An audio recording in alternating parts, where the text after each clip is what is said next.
What's going on, guys? Well, watch us back again with another video for you guys. I hope you're all having a lovely day / evening. I'll be honest with you guys, I thought today was a press conference for the Champions League game for Chelsea, but it's actually tomorrow. So that video will be coming out around 3 to 4 PM UK time. But in this video here, we're going to be discussing about Chelsea's next few games. You know, we should be going on a run basically, which we'll be getting into, and also general Chelsea news around the club, and also giving my opinions on who I think the most important, best signing for Chelsea so far. And I'm sure it's going to be a proper debate between myself and you guys in the comments down below. So guys, if you enjoy my content, smash that like button. Let's get at least 300 likes. Subscribe if you're new here. Hit the one notification. All this is free. So please, all these likes, subscribes, you know, it helps out this channel so much. So much appreciated. And as always, comment down below your thoughts and opinions on each topic I speak about. So the next 6 games I want to speak about, you know, we've had some difficult games, you know, United, Liverpool, etc. But now I feel like Chelsea have to focus on winning these games. Like, we're getting clean sheets against Seville, United, etc.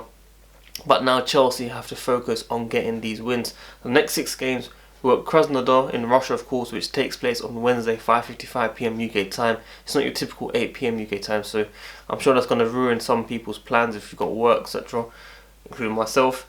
Then we've got Burnley away, we've got Rennes at home in the Champions League, Sheffield United at home, Newcastle away, and then Rennes away. Now, on paper, with the squad that we have, they all should be wins. Without a doubt, they should all be wins 100%. But we know with Chelsea recently, it hasn't gone too well.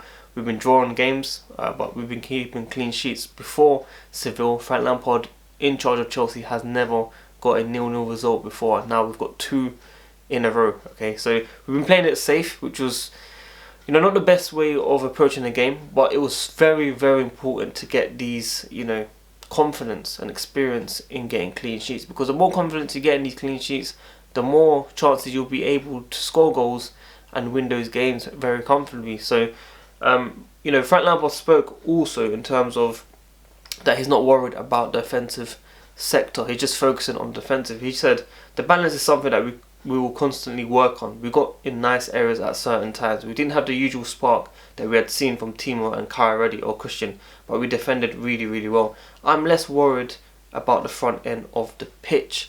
So that, it just tells you right there that he's just focusing on defensive issues. We've had too many defensive issues throughout, I was going to say throughout the years, but yeah, it's been throughout the years, even before Frank Lampard. But in terms of Frank Lampard's first season and now second season, yes, question marks had to be asked on this defensive.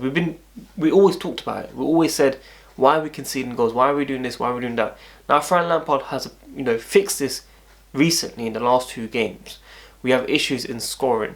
Now we can't, you know, be perfect in both straight away. It takes time. We have to be very patient. I believe in Frank Lampard. I believe in his plan. The fans need to get behind him. Okay, I told you guys it's a marathon, not a sprint.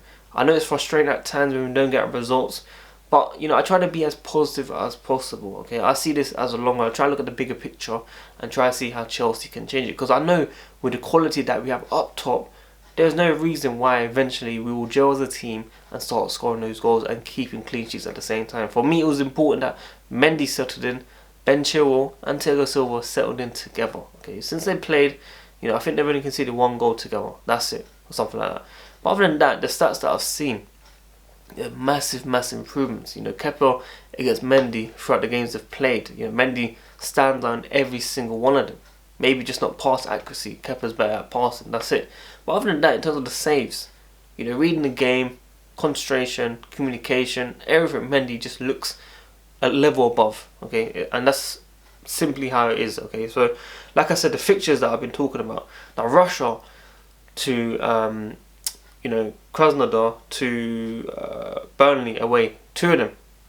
Look how many miles those are, guys. We have to think about rotation. I know it's a must-win game, which I'll be getting into my preview. You know, kind of hudson-odoi, hakim, ziyech maybe starting the game, but we have to be very careful with the players like Thiago Silva, Chilwell, havertz. I feel like these guys should get the rest during this midweek game, and if needed, they can come on the last 15 minutes or something like that. I don't know. That's what I personally feel so far, but I'm going to wait for the press conference, see what Frank Lampard says, summarise it, give my predictions, and hear your predictions as well. So let me know what you guys think. Frank Lampard has spoken recently saying Hakim Ziyech is now looking like he's coming close to starting the game with his fitness, so that's what I'm saying. I expect him to start tomorrow, which I'll be telling you guys in my preview after hearing everything from Frank Lampard. I think it's about 1:15, 1:30 PM UK time, the press conference. Champions League is back, which is what we want to hear, the Knights, of course. By the way, Arsenal lost 1-0 yesterday. Yeah, I'm sure you guys are having a party now, isn't it? So I just had to say, I don't know why I didn't say it at the start, but I just had to bring it out there. So if you guys are listening throughout this entire video and you heard this bit, hopefully you'll understand what I'm saying. So surprising stat for you guys: Chelsea Football Club have the best aerial success rate in Europe's top 5 leagues. That's what happens when Thiago Silva plays, who may be Kurt Zouma, making him a better defender. Because when Kurt Zouma plays with Christensen, he just doesn't look the same man. There's mistakes left, right, centre. So maybe Thiago Silva brings the best out of players around him, which is what we expected from when we first signed him. And that's the same with Ben Chilwell, the most confident man on our entire squad right now. The way he just plays just looks so comfortable. I know it's early, but I'm telling you guys how it is. Thiago Silva, he made a first mistake on his debut, and now from that he's just bounced back. And this is what leaders do. It's what experienced players do, and that's why we have to support our guys, man. Like Thiago Silva, Ben Chilwell, Mendy in goal, impressive. Right? Some people say it's just normal saves. Okay, to you guys it's probably normal saves, but for me, these are big saves, man. I've not seen these saves in a very, very long time. And you know me, I support Kepa. I told you guys, mental health, don't abuse the man, support the man whilst he's at Chelsea. And that's just for any fans at any club. You should be supporting your players if they're at your club, simply. So, I know one guy was laughing because I said keep Kepa, but loan him out, support the guy. But it's true, we have to try and get his confidence, overseas, maybe in Spain where it's more comfortable. Get his confidence back, see whether he can come back and challenge for Chelsea's first team spot the following season, maybe. Or if not, we can sell him.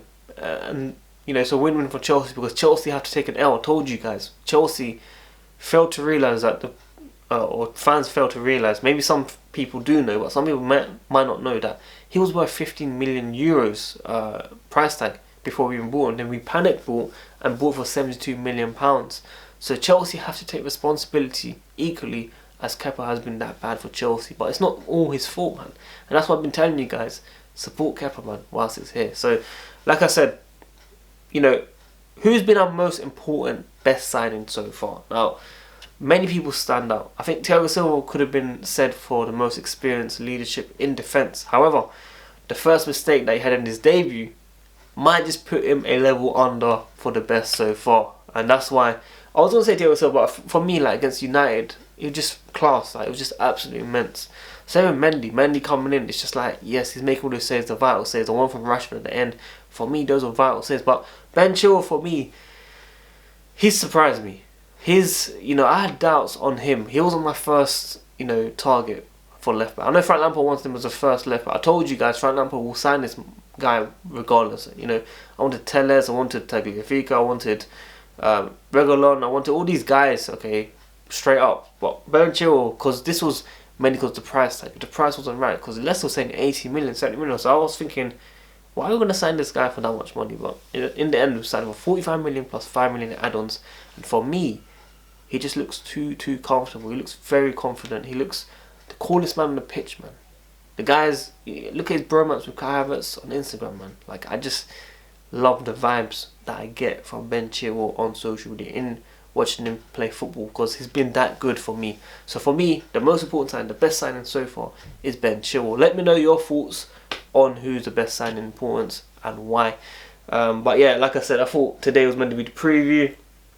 I've got plans to go somewhere at 1 PM UK time, and I'm just thinking, yeah, the preview's going to come out a bit later, unfortunately, because I won't be back in time. I want to do a video straight when the press conference is done, but it's just not meant to be. But we're going to be speaking about hudson-odoi, hakim, ziyech, Mason Mount starting instead of Kai Havertz, maybe Ben Chilwell being rested.